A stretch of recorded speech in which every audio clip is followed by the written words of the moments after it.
सारी उन्होंने रख रखा था, उस पर लाइफ सपोर्ट पे रख रखा था। और मैं केवल डॉक्टर की तरफ एक चीज देखकर केवल थंब को रेस करता था और वहां पर उनको कहता था कि सर मेरे को कुछ नहीं होगा, मैं वापस आऊंगा। और 3 दिन बाद मैंने अपने को वापस से रिगेन किया, मैं वापस अपने उसमें आया और डॉक्टर्स भी हैरान थे कि ये कैसे बच गया। मैंने वहां से 13 दिन हॉस्पिटल के अंदर काटे। 13 दिन हॉस्पिटल काटने के बाद मैं घर आया और उस साल मुझे कम से कम 2 या 3 बार वापस अटैक आया।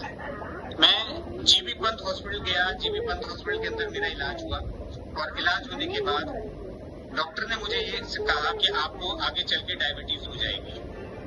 और कुछ दिन बाद मुझे डायबिटीज हो गई और डायबिटीज होने के बाद डॉक्टर ने कहा आपको ये टाइप 1 डायबिटीज है, यानी आपको जिंदगी भर इंसुलिन लेना पड़ेगा।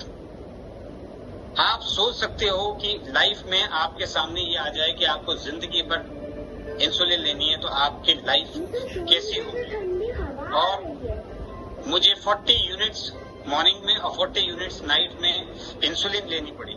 आप सोचिए एक इंजेक्शन से लोग बाग कितना भागते हैं, कितना डरते हैं, और मुझे ये इंजेक्शन 2-2 बार लेने पड़ रहे। लाइफ कैसी चलेगी, क्या होगा, मैं बहुत ज्यादा परेशान था। मेरी जॉब भी खतरे में आ गई क्योंकि बार बार छुट्टियां लेने से कंपनीज ने भी कहना शुरू कर दिया कि सर अब आप काम नहीं कर पाओगे, आपको जाना है।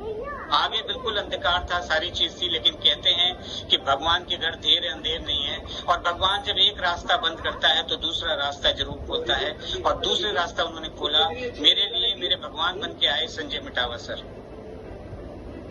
किसी एक थर्ड पर्सन ने मेरी उनसे मुलाकात करवाई और मैंने जब उनको अपनी परेशानी बताई तो उस परेशानी को उन्होंने करते हुए, सुनते हुए, समझते हुए मेरे को गाइड किया कि सर एक हमारे यहाँ पर जिम्नेमा टैबलेट आती है, अगर आप उसको लोगे तो ये जिम्नेमा टैबलेट आपको वापस से आपके जो बीटा सेल्स डैमेज हो गए हैं, जो आपके पैनक्रियाज काफी ज्यादा अफेक्टेड हो गए हैं, उन सब के अंदर वो बीटा सेल्स को रिजुवनेट करेगा।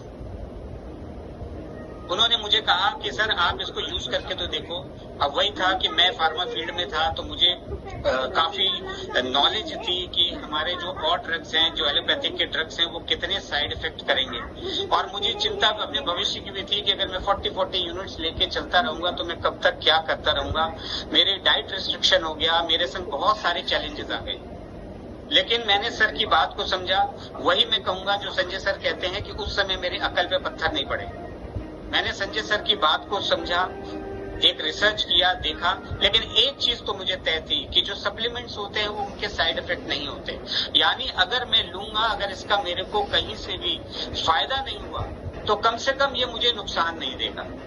संजय सर ने कहा सर आप जिम्नेमा लो, जिंक लो, और साथ में उन्होंने मुझे बीसीएम मशीन को जो है वो रिकमेंड करी। और मैंने उस दिन से बीसीएम चालू करा, मैंने जिम्नेमा चालू करी और जिंक चालू करी।